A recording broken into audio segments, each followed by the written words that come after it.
বিশ্বের অন্যতম বিলাসবহুল আতিথেয়তার প্রতীক হিসেবে পরিচিত দুবাইয়ের বুর্জ আল আরব, যাকে অনেকেই 7 তারকা হোটেল বলেন, শিগগিরই দীর্ঘ সময়ের জন্য বন্ধ হতে যাচ্ছে। ব্যক্তিগত বাটলার সার্ভিস, হেলিপ্যাড ও ব্যয়বহুল স্যুটের জন্য ধনীদের স্বপ্নের গন্তব্য এই হোটেলটি প্রায় 18 মাস বন্ধ থাকবে।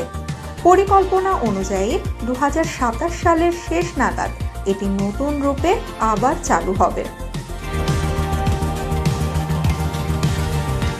1999 সালে উদ্বোধন হওয়া এই আইকনিক হোটেলটি আরব সাগরের ওপর কৃত্রিম দ্বীপে নির্মিত এবং একটি প্রাইভেট ব্রিজের মাধ্যমে মূল ভূখণ্ডের সঙ্গে যুক্ত।